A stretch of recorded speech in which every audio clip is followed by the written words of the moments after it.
अक्सर हम हमारे आसपास ऐसे बहुत से लोगों को देखते हैं जो बहुत ही कम समय में बहुत ही ज्यादा कामयाब हो जाते हैं, जबकि वह हमसे कम हुनरमंद होते हैं। ऐसा क्यों होता है? क्या उनकी किस्मत बहुत अच्छी होती है? इसके पीछे क्या कारण हो सकता है, जरा सोचिए।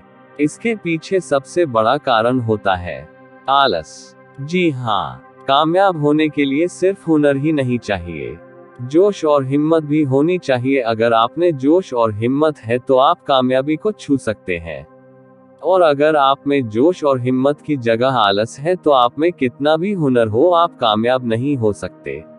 जैसे दिमाग एक पेड़ को अंदर से खोखला कर देता है। बाहर से पेड़ हरा भरा दिखता है, पर अंदर से खोखला हो जाता है। उसी प्रकार आलस इंसान को अंदर से खोखला कर देता है। बाहर से वह इंसान स्वस्थ दिखता है और मस्त दिखता है, पर आलस वह इंसान के जोश को खत्म कर रहा होता है। आज मैं जो आपको कहानी सुनाने वाला हूँ, उसमें आपको आलस के कुछ मुख्य कारण पता चलेंगे और आलस को हटाने के लिए कुछ योगिक उपाय बताएंगे। इससे पहले कि आप कहानी के भाव में खो जाएं, इस चैनल को सब्सक्राइब जरूर कर ले। चलिए अब हम कहानी की तरफ बढ़ते हैं। गौतम बुद्ध अपने ध्यान में बैठे थे कि वहां पर एक आदमी आया। ये आदमी अपने आलसीपने से बहुत ज्यादा परेशान था। आलसी आदमी गौतम बुद्ध से बोला, महात्मा जी मेरी मदद कीजिए, मैं अपने आलस्य से बहुत ज्यादा परेशान हूँ। आप ही कोई उपाय बताइए जिससे मैं आलसीपन से छुटकारा पा सकूं। गौतम बुद्ध ने उस व्यक्ति से कहा, पहले मुझे ये बताओ कि तुम्हें क्यों लगता है कि तुम आलसी हो। आलसी आदमी बोला, सिर्फ मुझे नहीं, मेरे परिवार वालों को और मेरे आसपास के सभी लोगों को ऐसा लगता है कि मैं आलसी हूँ। गौतम बुद्ध ने फिर उससे पूछा, क्या तुम जानते हो आलस्य होता क्या है? आलसी व्यक्ति बोला, नहीं मैं नहीं जानता, किंतु मैं इतना जरूर जानता हूँ कि आलस्य बहुत बुरी चीज है। इसकी वजह से मुझे बहुत नुकसान हुआ है जीवन में। गौतम बुद्ध बोले, जिस परेशानी से तुम छुटकारा पाना चाहते हो, पहले उसके बारे में पूरी जानकारी ले लोगे तो उससे छुटकारा पाना आसान हो जाएगा। आलसी व्यक्ति बोला, भगवान इतनी बुद्धि तो मुझ में नहीं है, आप ही मुझे इस समस्या के बारे में जानकारी दीजिए। गौतम बुद्ध बोले, आलस्य एक मानसिक अवस्था है, एक विचार है जिसे जाने अनजाने में हम खुद ही जन्म देते हैं। आलस्य दो मूलभूत कारणों की वजह से ही जन्म लेता है, एक है शारीरिक और दूसरा मानसिक। शारीरिक कारणों में पहला कारण है गलत तरह का भोजन। हम सभी जानते हैं कि हमारे शरीर को भोजन से ऊर्जा मिलती है, और यह ऊर्जा सजीव चीजों से मिले तो अच्छी, यानी कि प्राकृतिक रूप से जो हमें भोजन की वस्तुएं प्राप्त होती है, उनसे अगर यह ऊर्जा मिले तो हमारा शरीर इससे अच्छी ऊर्जा प्राप्त करता है।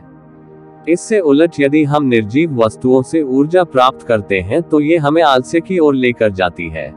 दूसरा कारण हमारी शारीरिक गतिविधियां हमें आलस्य के चंगुल में फंसा सकती है। गौतम बुद्ध ने आलसी व्यक्ति को अपने शिष्यों की तरफ इशारा करते हुए कहा कि देखो, इनके चलने फिरने बैठने के तरीकों में तुम्हें कुछ अलग नजर आ रहा है। जब आलसी व्यक्ति कुछ समझ नहीं पाया तब गौतम बुद्ध ने उससे कहा, मेरे शिष्य जब भी बैठते हैं तो वे रीढ़ की हड्डी को एकदम सीधा रखते हुए बैठते हैं। चलते हैं तो उनके दोनों पैरों के बीच अच्छे से संतुलन बना रहता है, और जब वह सोते हैं तो उनका शरीर एकदम शिथिल रहता है। ऐसा करने से उन्हें रात्रि में एकदम सही तरीके से नींद आती है। आलसी व्यक्ति बोला, लेकिन नींद तो आलस्य का की एक स्वरूप है। बुद्ध बोले, हाँ, अगर उसे ज्यादा मात्रा में लिया जाए तो। बुद्ध ने इस बात को आगे बढ़ाते हुए कहा, नींद कम मात्रा में लोगे तो तुम्हें अगले दिन थकान महसूस होगी और ऐसा करने से ज्यादा आलस्य शरीर में आएगा। नींद ज्यादा लोगे तब भी यही परिणाम होगा, इसलिए नींद को ना ज्यादा ना कम, एकदम सही मात्रा में लेना अति आवश्यक है। आलसी व्यक्ति बोला, हाँ, ये तो मैंने भी अनुभव किया है। बुद्ध बोले, अब मानसिक कारणों के बारे में जान लो। मानसिक कारणों में सबसे पहले हैं हमारी पुरानी गलत धारणाएं। अक्सर ऐसा होता है कि हम पहले जिन कामों में असफल हो चुके हैं, हमारे अंदर ऐसी भावनाएं बन जाती है कि हम उस काम में हमेशा असफल होते रहेंगे, जिस वजह से हमें उस काम को करने में आलस आता है।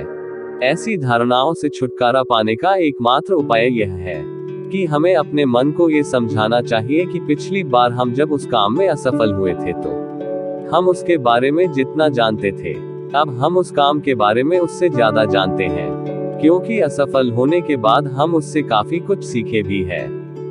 बुद्ध बोले, दूसरा कारण है आलसी और कामचोर लोगों की संगत। कई बार ऐसा होता है कि हम आलसी नहीं होते, मगर जिनके साथ हम रहते हैं हम उन जैसे बनने लगते हैं। इससे छुटकारा पाने का उपाय बहुत सरल है। कामचोर और आलसी व्यक्तियों से दूर रहो। ऐसे व्यक्तियों की संगत में रहो जो अपने काम को बड़ी लगन से करते हैं और तुम्हें कुछ सिखा पाए। गौतम बुद्ध ने तीसरा कारण बताते हुए कहा, ये कारण आलस्य के लिए सबसे बड़ा कारण है। काम को कल पर टालते रहना, ये कारण इतना शक्तिशाली है कि किसी भी व्यक्ति को बर्बाद कर सकता है। इससे बचने का सबसे आसान उपाय यह है कि जो काम जितनी जल्दी संभव हो उतनी जल्दी कर दिया जाए। गौतम बुद्ध ने आलसी व्यक्ति से एक सवाल पूछा, मान लो तुम किसी रेगिस्तान में फंस गए हो और तुम्हें प्यास लगी है, तो तुम क्या करोगे? आलसी व्यक्ति बोला, मैं तब भी अपनी तलाश जारी रखूंगा, क्योंकि ऐसी परिस्थिति में मेरे पास कोई और दूसरा विकल्प तो होगा ही नहीं। गौतम बुद्ध बोले, बिल्कुल सही, और यही है मानसिक स्तर पर आलस्य का चौथा कारण। किसी भी निश्चित लक्ष्य का ना होना, ये भी आलस की ओर लेकर जाता है। अब सुनो पांचवें कारण के बारे में। गौतम बुद्ध बोले, सोचो कि तुम्हारे पास काफी सारे सोने के दागिने हैं जो तुम्हें एक जगह से दूसरी जगह लेकर जाना है। तुम चलते चलते थक जाते हो और किसी पेड़ के नीचे बैठ जाते हो, और तभी तुम्हें दूर से तुम्हारी तरफ दौड़कर आ रहे डाकू दिखाई देते हैं। तो क्या तब भी तुम आलस करके वहीं बैठे रहोगे, या ऐसी परिस्थिति में तुम वहां से उठकर दौड़ने लगोगे? आलसी व्यक्ति बोला, जी मुझे वहां से दौड़ना ही पड़ेगा, नहीं तो मेरी जान और सोने के दागिने दोनों खतरे में पड़ जाएंगे। बुद्ध बोले, यानी कि तुम्हारे पास एक ठोस वजह होगी दौड़ने के लिए। यही है आलस्य का पांचवा कारण, किसी भी काम के लिए ठोस वजह का ना होना। आलसी व्यक्ति महात्मा बुद्ध की बातों से संतुष्ट हुआ। वह बोला, महात्मा जी, मैं अब आलस्य के बारे में सब कुछ जान चुका हूँ, और अब मैं इन सभी कारणों पर काम करूंगा और अपने आलस्य को दूर भगा दूंगा। दोस्तों, आशा करता हूँ गौतम बुद्ध और आलसी व्यक्ति की कहानी आपको अच्छी लगी होगी, और इसे पढ़ने के बाद अब आप कभी भी जीवन में आलस नहीं करेंगे। अगर हमारी वीडियो आपको अच्छी लगे तो प्लीज लाइक, शेयर, सब्सक्राइब और कमेंट जरूर करें। धन्यवाद।